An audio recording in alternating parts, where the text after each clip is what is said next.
Amen and amen. Ayan, isang mapagpalang araw po sa inyong lahat. Kamusta po kayo mga kapatid?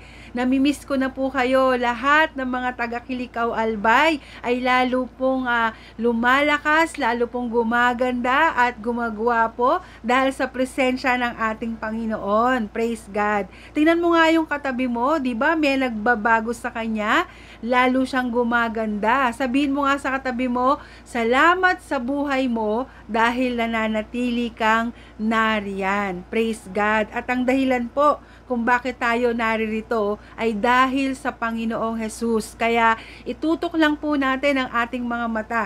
Walang iba kundi kay Jesus kasi siya ang pasimula hanggang wakas ng ating pananampalataya. Alam mo kapatid, napakapalad mo dahil narito ka. Dahil sa kabila ng maraming mga bagay na na-encounter mo, naranasan mo, pwedeng pumigil sa'yo para hindi pumunta dito, pero salamat sa presensya ng Diyos na nilagay niya sa puso mo, kaya't narito ka ngayon sa oras na ito. So welcome po sa Mighty One, Kilikaw, Albay. Welcome po sa bawat isa. At dahil excited na po tayo na mag-aral ng salita ng Diyos, pwede po ba na samahan niyo po ako sa maikling panalangin? Hingin po natin ang pagsama ng Diyos at palagi po natin siyang uunahin sa lahat ng bagay. Sige po, tayo ay yumukod at tayo po ay manalangin. O dakilang Diyos, amang banal na makapangyarihan sa lahat, nagpupuri, nagpapasalamat po kami dahil napakabuti mo sa lahat ng panahon. Salamat dahil ang presensya mo ay hindi mapipigilan, hindi malilimitahan ang kapangyarihan mo sa anumang sitwasyon. Kaya't kami po ay mababang puso na lumalapit sa iyong kabanal-banalang trono. Hinihiling po na samahan niyo po kami sa araw na to at hayaan mo na mga salita mo lamang ang malayang mahayag sa aming kalagitnaan. Jesus, ikaw ang aming pag-asa, ikaw ang aming kailangan, at ikaw ang magpapalago ng aming pananampalataya. Kaya hayaan mo na sa pag-aaral namin ng mga salita mo, maranasan namin ang nais mo, ang mensahe mo, ang malayang mahayag sa aming kalagitnaan. Maraming salamat po. Ito ang aming panalangin. In Jesus' mighty name we pray. Ang lahat po ay magsabi ng Amen and Amen. Kapatid, ang topic po natin ngayong araw na to ay lumalagong pananampalataya. Amen. So, tingnan mo nga yung katabi mo, di ba? May nagbago na ba dyan? Lalong gumanda, lalong gumwapo. Amen. Lalong lumakas at tumatag ang kanyang pananampalataya dahil sa Panginoong Hesukristo. So sige nga po, makipagbukas po tayo sa 2 Thessalonica chapter 1 verse 3 hanggang verse 5. Ang sabi po doon, mga kapatid, lagi kami nagpapasalamat sa Diyos dahil sa inyo.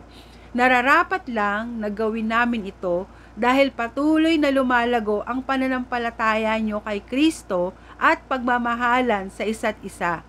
Kaya naman ipinagmamalaki namin kayo sa mga iglesia ng Diyos sa ibang lugar dahil sa katatagan at pananampalataya nyo.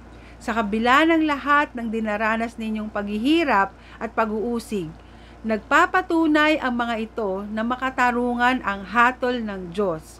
Dahil ang dinaranas ninyong paghihirap para sa kaharian niya ay gagamitin niyang patotoo na karapat dapat nga kayong mapabilang dito. Praise God! So, binabati ko po ang lahat ng mga taga-Kilikaw Albay dahil tayo po ay pinapalago ng Panginoon sa ating pananampalataya. Kung naalala niyo po, itong lumang kwento na patungkol sa isang panday na humuhubog o gumagawa o bumubuo ng isang gintong kutsara. So, ito po ay, ang ginto po ay dinadarang sa apoy, pinapadaan po yan sa apoy. Tapos, para po mahulma, pinupukpok po ito at binabaluktot, pinupukpok at nililiha hanggang sa mapalabas nito yung pinaka-goal ng panday para sa kutsara na binubuo niya. Alam niyo po ba na ang goal ng panday ay makita ang kanyang muka doon sa kanyang ginagawang gintong kutsara? At alam nyo pa na ayan din po ang goal ng ating Panginoong Hesus sa bawat isa sa inyo, sa bawat isa sa atin, na sa buhay natin makita ang wangis o ang katangian ng ating Panginoong Hesukristo. Sige nga po, tingnan nga natin ang ating mga katabi. Ayan. So, unti-unti po naaaninag at makikita po sa atin ang wangis o ang katangian ng ating Panginoong Hesukristo. So tayo po kasi yung gintong kutsara na hinuhulma ng panday. Just like the potter and the clay and the gold and the goldsmith. So ito po yung pinaka-goal ng ating Panginoong Hesus na ikaw, yes, ikaw po at ako ay lumago sa ating pananampalataya. Yung pananampalataya po kasi mga kapatid, hindi po yan isang one-time event lang na pagkatapos po nating tanggapin si Jesus as our Lord and personal Savior, tapos na. So araw-araw po tayo po ay palalaguin ng ating Panginoong Hesus hanggang sa makita na sa atin yung wangis ni Jesus, yung katangian ni Jesus. Tayo po ay lalago, lalalim sa ating pananampalataya hanggang sa makita po natin ang mukhaan ang ating Panginoong Hesukristo. So dapat habang lumalaon ang pagsunod po natin kay Jesus, ang pananampalataya po natin dapat lumalalim at lumalago. Ayan, mula po sa ating mga kaisipan, di po ba? Nung araw, ang paraan po natin na mag-isip, masyado po tayong masama mag-isip sa ating kapwa, marumi po ang mga isip po natin, di ba? Mga critical thinker, minsan palahusga, palaisip ng masama sa kapwa.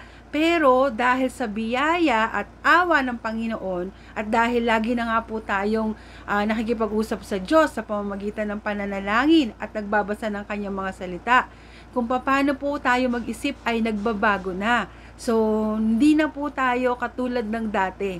So, nagkakaroon na po tayo ng biyaya kung paano po natin tingnan din ang ating mga kapwa. Dahil ganun din po sila tingnan o tayo ng ating Panginoong Hesukristo. Di po ba? So, the way we think, iba na. May pinagkaiba na. Binago na tayo ng Panginoon. Maging sa pananalangin. Dati hindi tayo nagpe-pray, 'di ba? Dati kapag inassign po tayo na mag-pray, grabe tanggi, todo tanggi po natin. Ayaw na ayaw po nating naaatangan tayo sa panalangin. O kahit sa personal po nating buhay, hindi po natin minsan nilalaanan ng oras ang pananalangin.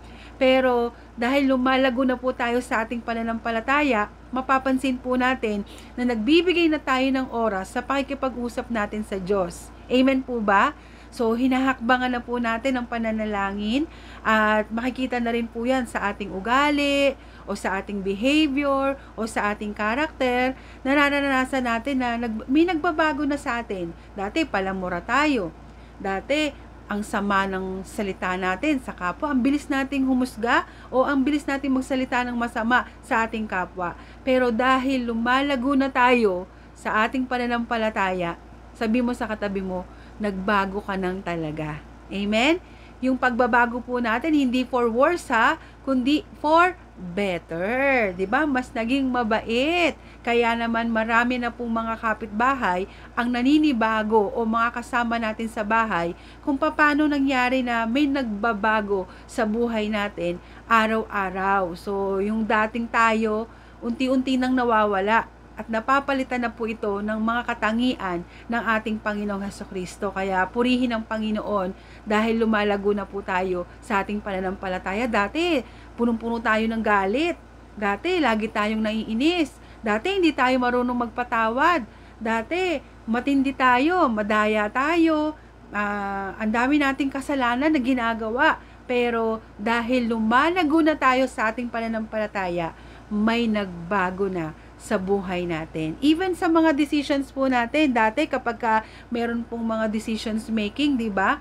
Una nating pinapairal ay yung mga sarili nating gusto hanggang sa ating mga emosyon, di po ba? Sarili nating paraan, sarili nating damdamin at hindi natin hinahayaan na ang paraan ng Diyos ang mangyari sa buhay po natin.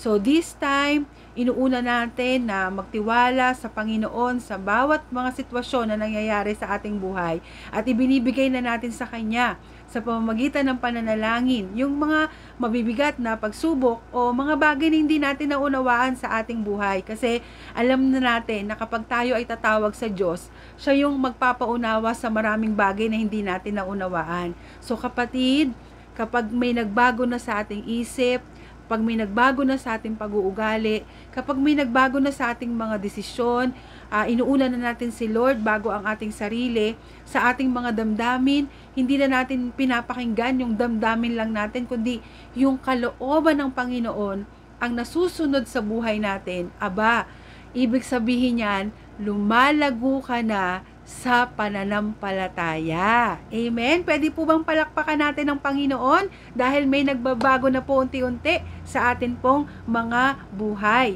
Ang pundasyon na ng ating buhay ay walang iba kundi ang ating Panginoong Hesukristo. Kaya meron mang malakas na hangin, meron mang malakas na bagyo, meron mang pagbaha o parang nagbabadyaman ang pagputok ng bulkan, hindi na po tayo pinangungunahan ng samot-saring takot o pag-aalala dahil alam natin na ang wisdom ng Panginoon, ang guidance ng Diyos ang ating kasama. Amen po ba?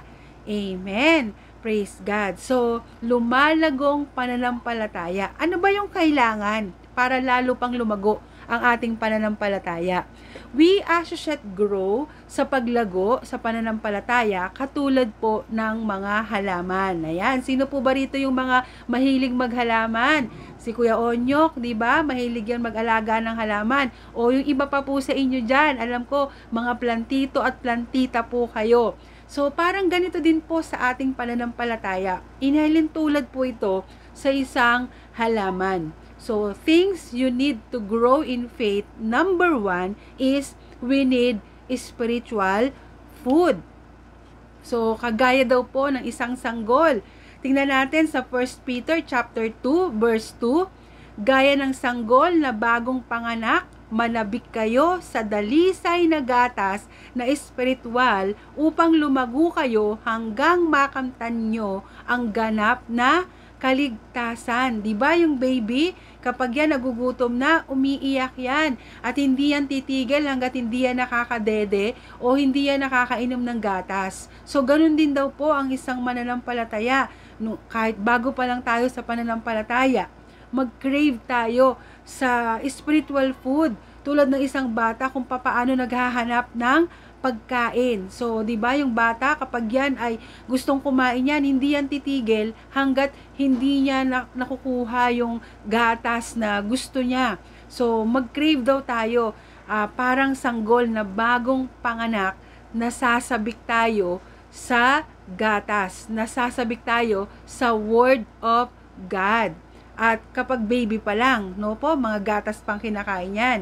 Pero sabi sa Hebrews chapter 5 verse 14, ngunit ang matigas na pagkain ay para sa mga sapat na gulang na at alam na kung ano ang mabuti at masama. So, nung una, di po ba, tinuturuan tayo paunti-unti kung paano manalangin, kung paano magbuklat ng Bible, kung paano magbasa ng Bible, kung paano ito i-meditate. Meron tayong Bible, meron tayong notebook, at meron tayong ballpen.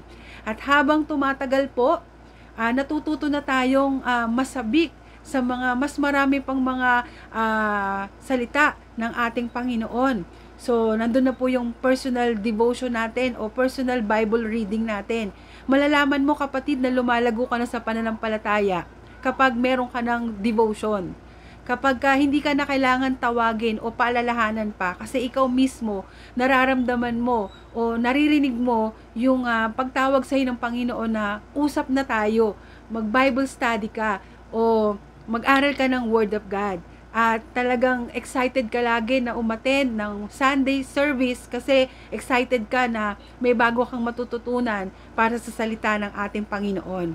So, at umaattend na rin tayo ng mga training sa church, di ba? Nagkakaroon na tayo ng School of Leaders o life class. So, mararanasan po natin yan. Ito yung kailangan natin para lumago. Kailangan araw-araw tayong nagbabasa ng Word of God. Natututunan po natin yan. So, ano pa po yung things that we need to grow in our faith? Number 2, we need a discipler. Yes, kailangan natin ng leader, kailangan natin ng Kaagapay Life Group. Okay, so dinisenyo po ng Diyos ito, kapares po ng Psalms 123. Diba ang sabi doon, ikaw ang aking pastol. So, kailangan po natin ng pastol. Kailangan po natin na magdi-disciple po sa atin. Sabi nga ng Ezekiel chapter 34 verse 23 to 24, bibigyan ko sila ng isang tagapagbantay na mula sa lahi ng lingkod kong si David. Siya ang magbabantay at mag-aalaga sa kanila. Ako, ang Panginoon, ang magiging Diyos nila, at ang lahi ng lingkod kong si David, ang kanilang magiging tagapamahala. Ako ang Panginoon ang nagsasabi nito. So, dinisenyo talaga ng Diyos na merong mga leaders, merong mga pastors, merong mga kaagapay life groups. Sabi nga ng John 10:11, ako ang mabuting pastol. Ang isang mabuting pastol ay handang mag-alay ng kanyang buhay para sa kanyang mga tupa. So, alam nyo mga kapatid, ang pagiging pastol o ang pagiging, syempre ang dakilang pastol natin, walang iba kundi ang ating Panginoong Hesus. No, siya talaga yung pastol natin sa ating lahat. Siya yung umaakay sa atin sa mainam na pastulan.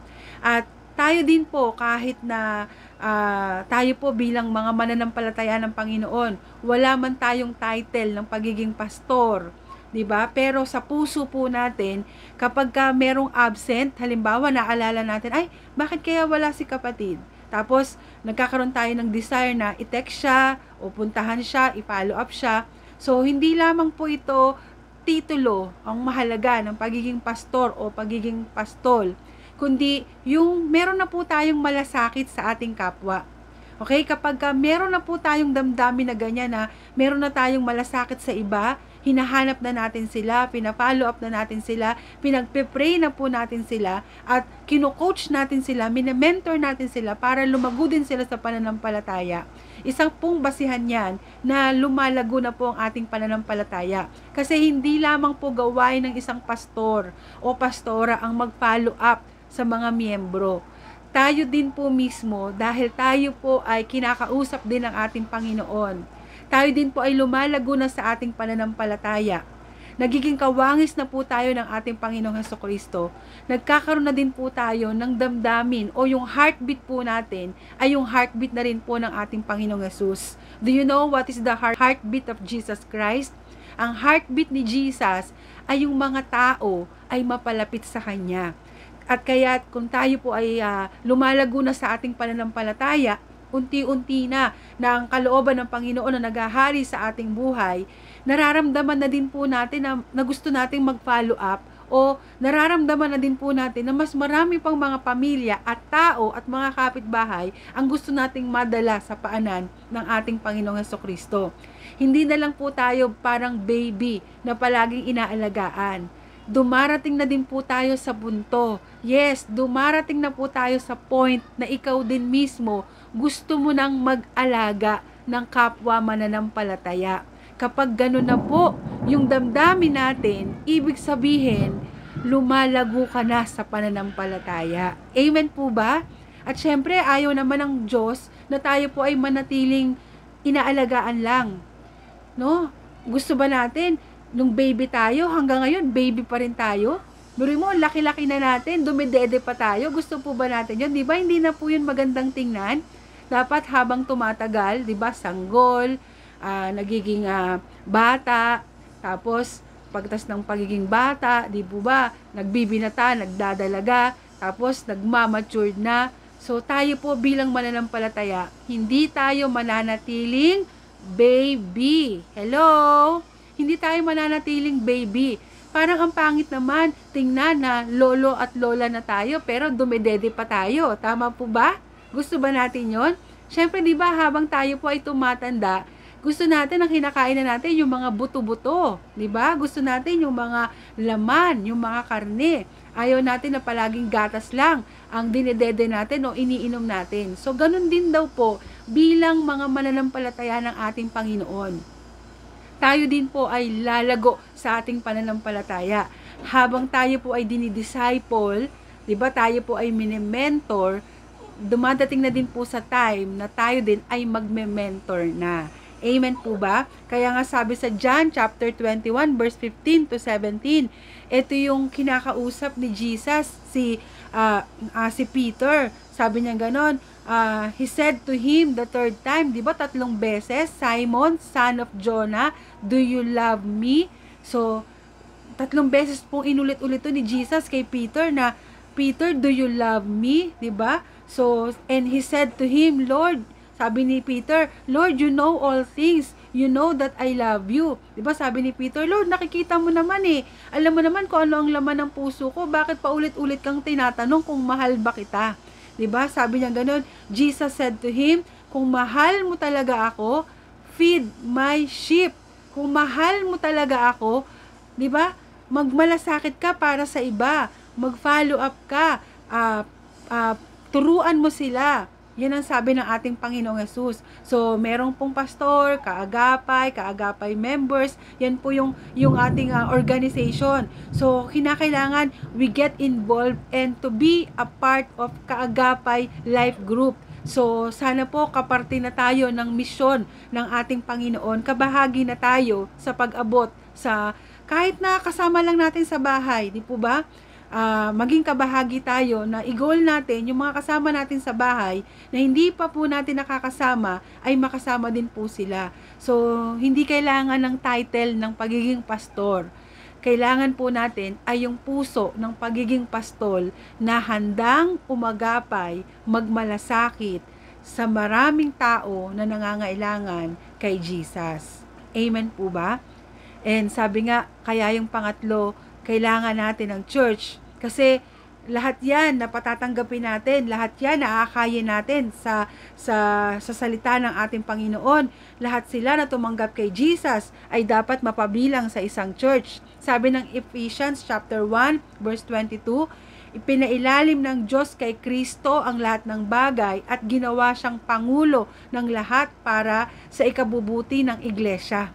At sabi pa pong gano'n ng 1 Corinthians 12:27, kayong lahat ang bumuo ng katawan ni Kristo at ang bawat isa ay parte ng kanyang katawan. Ayan, mga kapatid, lahat po tayo dyan sa Kilikaw Albay. Sabi nga, bahagi po kayo ng katawan ni Kristo.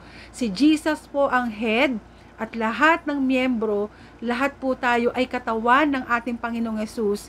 Kamay ka man, paa ka man, anong parte man ng katawan, 'di ba? Lahat po 'yan importante, lahat po 'yan mahalaga at may kanya-kanyang roles and responsibilities. Yes, kapatid, ikaw nga. Sige nga, tapikin mo nga sa balikad ng katabi mo, ikaw nga, bahagi ka ng ginagawa at gagawin ng Diyos dito sa Kilikaw Albay. Amen? So, hindi lamang po 'yan isang tao. Hindi lang po yan gampanin ng isang tao. Gampanin po yan ng lahat. Yes, kabahagi po ang lahat para maraming mga tao ang maabot sa paanan ng ating Panginoon. So, mga kapatid, sa panahon po natin ngayon, napakahirap na po ng sitwasyon. Sa panahon po natin ngayon, walang nakakaalam at makakapagsabi kung kailan babalik muli ang ating Panginoong Hesus. But we are sure, pangako niya yon, babalik siya. At sana sa muling pagbabalik ng ating Panginoon, kabahagi po tayo sa misyon. Hindi naman po sinasabi ng Diyos na gawin natin itong lahat o gawin mong lahat ng mag-isa ka lang. Kaya po tayo body, kaya po tayo bahagi ng katawan, bawat isa po sa atin ay kabahagi o kaparte. No? Kaya sabi nga, tayo po, new normal, no? Ngayon, ganito lang po tayo through video, pero wag po tayong malimitahan dahil ang Diyos po, kahit sino, kaya niyang gamitin para maging mouthpiece, para maging instrumento, para maraming tao ang maabot ng kanyang mga salita. Hindi po kailangan mataas ang pinag-aralan. Hindi po kailangan magaling. Ang kailangan po ng Diyos, we are available. No, God is not looking for the ability na meron tayo. God is always looking for the availability of His people. Ang gusto lang ng Panginoon, yung kaya nating yes Lord, gamitin mo po ako. So, kaya bilang pagtatapos po, sabi nga, kailangan po tayong lahat ay lumago sa ating pananampalataya. Mauhaw po tayo sa salita ng Diyos. Magpa-mentor po tayo at maging kabahagi po tayo ng isang church para na sa ganon patuloy po tayong magkatulungan na lumago sa pananampalataya. At ang mananampalataya ni Jesus, lumalago po yan sa pananampalataya. Yan ang mahalaga. So hindi po yan pabilisan ha. Tandaan po natin, di bali na pong mabagal, unti-unti, pero wag po tayong hihinto at wag tayong tatalikod. Importante po, tayo ay umuusad, tayo po ay lumalalim, sinusubukan po natin na manalangin, sinusubukan po nating buksan ang ating Biblia at sundin talaga ang sinasabi ng ating Panginoon. So, kailangan lang po natin sundin ang Diyos at siya na po ang bahalang magpalakas sa atin sa mga bagay na hindi na po natin kayang gawin. Dahil, sabi nga, hindi natin kaya to sa sarili nating lakas. We always need the Holy Spirit. We always need God in our lives. So, hindi tao. Huwag tayong titingin sa tao. Lagi tayong tumingin kay Jesus. Hindi malilimitahan kailanman ang magandang plano ng Diyos sa buhay ng bawat isa. Amen po ba? Kaya nais ng Lord, kapatid, na tumibay ka, lumago ka at lumalim ka sa pananampalataya. Kausapin po natin ang ating Panginoon at magtiwala po tayo sa Kanya araw-araw. Sige po, tayong lahat ay manalangin.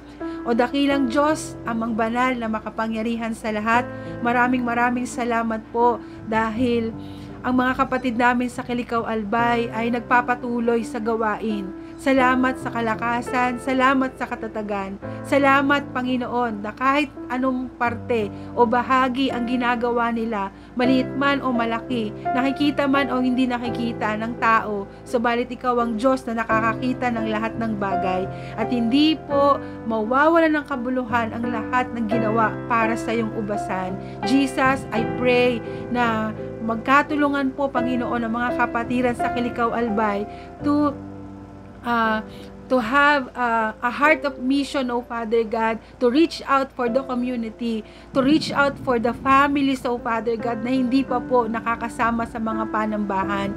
Jesus, hindi kailangan ng anumang titulo o ano paman.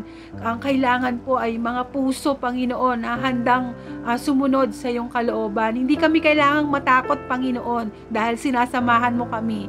Huwag kaming matakot, Panginoon, na baka kami magkamali, dahil ikaw mismo ang maglalagay sa bibig namin, sa puso namin, ng mga bagay na dapat namin gawin. Kaya, O Diyos, lahat ng mga kapatiran dyan sa Kilikaw Albay, pagpalain at palakasin mo po, Panginoon, ng iyong kapangyarihan. Salamat po. Ito ang aming panalangin, pasasalamat at pagsamba.